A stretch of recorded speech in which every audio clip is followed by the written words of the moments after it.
ceremonia litúrgica, ¿quién la oficia? El iniciador o la iniciadora no solo han recibido del gurú la facultad de discernir el mantra, sino que han aprendido de memoria los gestos y las palabras de la puja. ¿Puja? Pues la puja es la ceremonia litúrgica que realizan diariamente cientos de monjes y de sacerdotes budistas en sus ashrams. Digamos que se trata de un ceremonial extremadamente preciso, durante el cual el oficiante presenta, en nombre propio y en nombre de la persona a quien acompaña, ofrendas a la tradición de los maestros que han transmitido ese conocimiento iniciático. ¿Puede usted precisar a quién se dirige esa oración? Claro que sí. Se manifiesta en todos y cada uno de los maestros invocados. A lo largo de la ceremonia, esta se desarrolla a través de una serie de largas invocaciones cantadas en un tono monocorde que incluyen la enumeración de todos estos gurús divinizados y la ofrenda de toda una serie de objetos simbólicos, por ejemplo, flores, una fruta, un pañuelo blanco, arroz, alcanfor, madera de sándalo, incienso, etc. El iniciador los ofrece en nombre del candidato al Shankaracharya de Otir Matar, el maestro de Maharishi, ante cuyo cuadro se realiza la liturgia. Al final de la misma, el iniciador invita al candidato a postrarse en oración como señal de entrega de todo su ser al poder divino. Al levantarse de este tiempo de adoración, es cuando el iniciador transmite el mantra.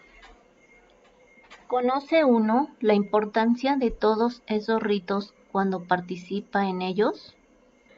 El iniciador hace verdaderas proezas retóricas para anunciar la ceremonia, trivializando su importancia.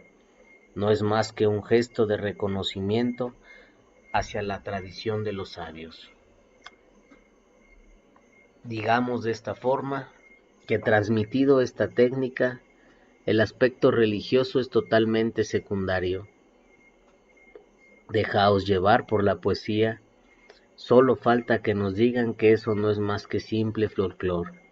Cuando la puja es esencial en el rito de iniciación, jamás de los jamases aceptará un iniciador transmitir una mantra fuera del contexto de la puja, de la que el mantra recibe toda su fuerza.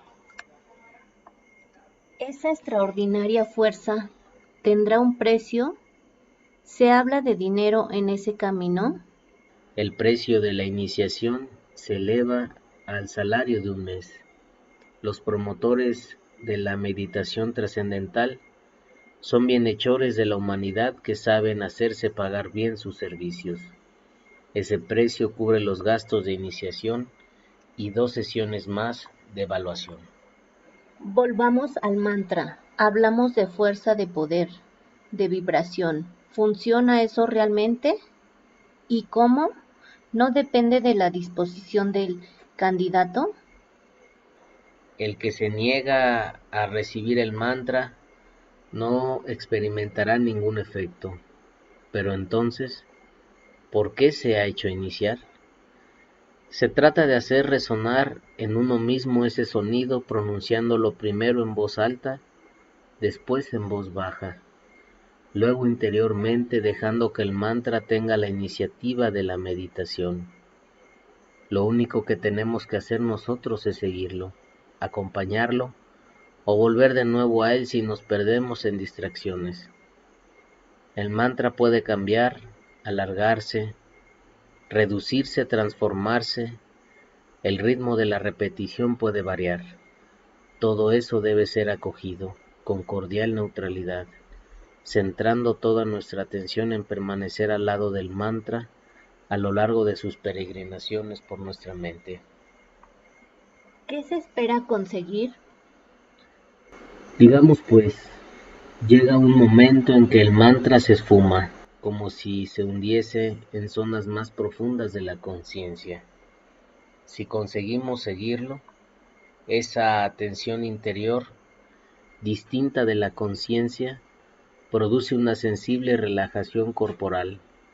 El mantra puede incluso desaparecer por completo y dejarnos durante unos instantes en un estado de inactividad intelectual, de suspensión de las facultades, que puede ser un lejano presentimiento de esos estados llamados de conciencia dilatada, que son los que se buscan.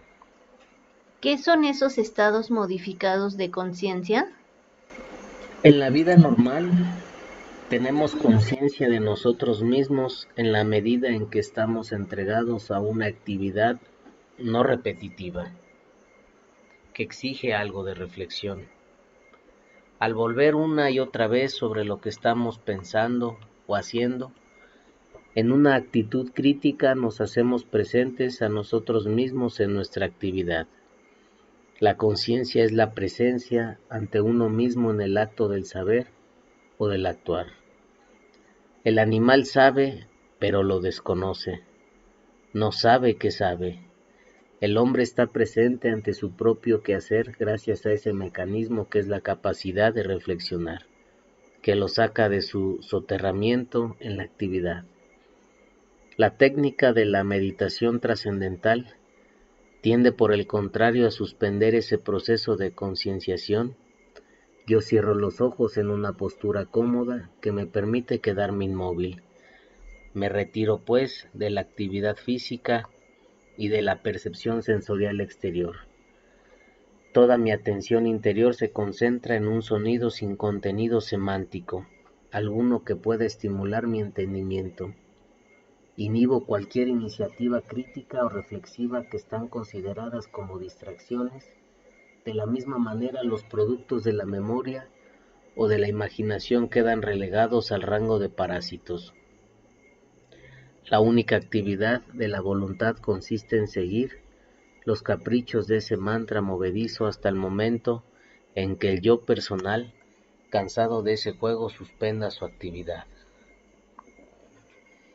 ¿Qué queda entonces si los sentidos y el entendimiento ya no funcionan? Yo no me atrevería a decir que ya no funcionan. Lo que pasa es que lo que unifica y mueve nuestras facultades sensoriales y psíquicas ya no es el sujeto personal, centro último en quien recae la responsabilidad de nuestros actos. Al haber desaparecido el yo de la escena, las facultades se quedan simplemente disponibles, receptivas, y la experiencia que resulta de ello es la de la disolución de la conciencia en el entorno. Por eso yo rechazo la expresión conciencia dilatada, porque en rigor ya no hay conciencia en el sentido en que la hemos definido. Ya no hay presencia ante uno mismo del sujeto personal al volver reflexivamente. A lo sumo podríamos hablar de una sensación dilatada del yo, debido a la disolución del polo personal unificador. ¿Es gratificante esa experiencia? Sin duda alguna. No olvidemos que el verbo sufrir, para poder conjugarse, tiene que echar mano de un pronombre personal. Yo sufro, tú sufres, él sufre, nosotros sufrimos, etc. Por ejemplo, si durante la meditación el yo suspende su actividad, ya no hay un sujeto al que atribuir el sufrimiento. De ahí esa sensación de bienestar, de distensión. Las tensiones desaparecen con él, al que afectan, pero al final vuelven a ser iguales de intensas cuando el yo recobra sus derechos.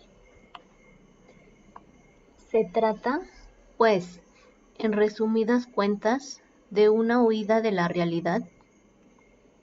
Si tenemos en cuenta que nuestro yo personal es real y que a través de él entramos en contacto con la realidad, entonces estos estados modificados de conciencia caracterizan efectivamente una especie de huida de la realidad que nos permite evadirnos de la cruda realidad cotidiana. Debe ser tentador llevar esa huida cada vez más lejos. A partir de la iniciación yo había vivido una experiencia muy fuerte modificación de conciencia que me estimuló efectivamente a llevar más lejos mis esfuerzos, y lo hice sin prestar demasiada atención a los consejos de la prudencia de la iniciadora, de que nos limitásemos a 2 meditaciones de 20 minutos al día. Pero a partir de ciertas horas de práctica diaria, empecé a sentir una serie de efectos secundarios poco deseables: insomnio, dificultades para concentrarme, para soportar el ruido, para seguir una conversación, para interesarme por lo que me rodeaba. ¿Podía seguir llevando una vida normal? Cada vez digamos que era más difícil. Cogí miedo a andar por el laboratorio que tenía a mi cargo, pues el ruido, los olores y hasta las preguntas que venían a hacerme los estudiantes me trastornaban, es decir, me agredían. Evidentemente lo que me rodeaban no eran tontos y se daban cuenta de que algo no funcionaba, pero yo esquivaba las preguntas. ¿Y usted siguió a pesar de los síntomas? Sí, con extraña obstinación. Creo que hay una especie de fascinación por el vacío que poco a poco se había ido apoderando de mí. La fascinación del que se zambulle en ese estado de simple sensación existencial por encima de la conciencia personal, a menudo muy herida. ¿No recuerda eso el sentimiento oceánico de Freud? Creo que la comparación es pertinente para quedarnos en el ámbito interpretativo de la psicología. Yo diría más bien que se trata de una regresión al seno materno, provocada y guiada por una técnica eficaz llegada del Oriente. Como esa expresión no tiene buena prensa, se prefiere utilizar un vocabulario más gratificante, pero se trata ciertamente de una experiencia que puede asimilarse a una regresión psíquica. Efectivamente, pues en aquella época yo no era en absoluto consciente del análisis que acabábamos de proponer. A falta de otra cosa, yo aceptaba de manera acrítica las interpretaciones que la iniciadora me ofrecía durante las 2 sesiones del servicio postventa. Supuestamente yo estaba experimentando unas zonas más útiles de mi conciencia y empezaba a intuir que ésta era capaz de extenderse hasta el infinito, hasta llegar a abarcar todo el cosmos. Esta conciencia cósmica tendría que afinarse hasta desembocar en la intuición de la naturaleza divina de todas las cosas, que no son más que modalidades de la energía divina primordial y omnipresente. Finalmente tendría que superar la última dualidad que me mantenía en la ilusión de una alteridad entre Dios y yo. Una vez que alcanzase la conciencia del uno, habría hecho realidad mi propia naturaleza divina. ¿Y esa perspectiva la llevó a la India? No enseguida. Como ya he dicho antes, a fuerza de meditar fui perdiendo poco a poco el contacto con la realidad, hasta el punto de no poder atender mi cargo profesional. Me vi, pues, obligado a tomarme un tiempo de descanso que aproveché para ir a ver al gurú de la meditación trascendental, Maharishi Mahesh Yogi, que en aquella época había fijado su cuartel general en España. ¿Le recibió bien? Como sabía de su respeto por los científicos, jugué esta carta, que salió premiada. Me integró en un grupo de adeptos que practicaban long roundings, es decir, que meditaban durante periodos que iban desde algunas semanas hasta varios meses. ¿Le habló usted de sus preocupantes síntomas? Por supuesto, pero realmente eso no era una novedad. Mucha gente que practicaba la meditación trascendental manifestaba síntomas como estos y muchos otros aún más raros.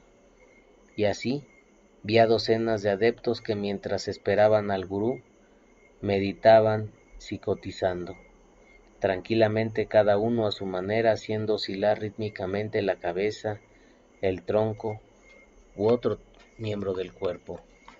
¿Qué interpretación daba el gurú de esos fenómenos? Un tracing era la palabra mágica con que se explicaba todo lo que podía turbar el desarrollo apacible de la meditación. Por ese término había que entender un proceso de liberación de las tensiones interiores, fruto de la profunda distensión inducida por la técnica. Lo más preocupante de todo y que seguía sin explicación era que los síntomas persistían incluso después de los tiempos de meditación.